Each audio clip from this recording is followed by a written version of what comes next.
किसी इंसान को किन 10 लोगों के घर भूल से भी भोजन नहीं करना चाहिए। अगर कोई व्यक्ति इन 10 लोगों के द्वारा दी गई कोई चीज खाता है तो वह पाप का भागीदार बनता है। अगर कोई व्यक्ति इन 10 लोगों के द्वारा दी गई कोई चीज खाता है तो वह पाप का भागीदार बनता है। इसका कारण ये भी है कि हमारे बड़े बुजुर्ग भी यही कहते हैं कि जैसा खाओगे अन्न वैसे होगा मन।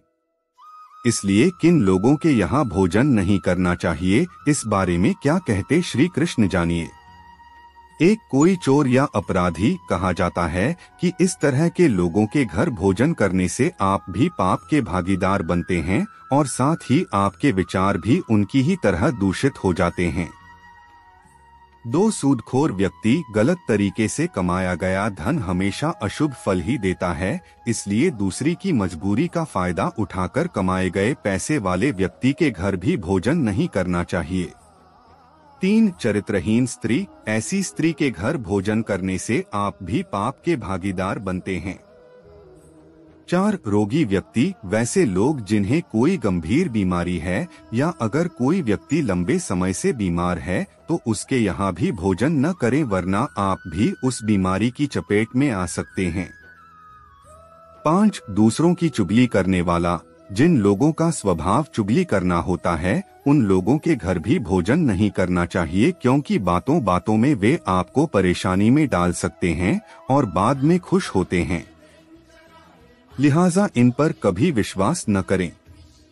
6 जिसे ज्यादा गुस्सा आता हो, अगर आप भी ऐसे लोगों के घर जाकर भोजन करेंगे जो हमेशा गुस्से में रहते हैं तो उनके क्रोध का गुण आपके अंदर भी आ सकता है। 7 किन्नरों को दान देना चाहिए, उनके यहाँ भोजन नहीं करना चाहिए। ऐसा इसलिए क्योंकि किन्नरों को अच्छे और बुरे दोनों ही प्रकार के लोग दान देते हैं। 8 जो निर्दयी हो, ऐसा व्यक्ति जो दूसरों को कष्ट देता हो, ऐसे निर्दयी व्यक्ति के घर भोजन नहीं करना चाहिए। इसका कारण ये है कि ऐसे घर में बने भोजन की प्रकृति भी उसी के समान होती है। 9 नशीली चीजें खाने या बेचने वाला, ऐसे लोगों के घर से भी हमेशा दूरी बनाकर रखनी चाहिए और नशीली चीजें बेचने या खुद उनका सेवन करने वालों के घर भी कभी भोजन नहीं करना चाहिए।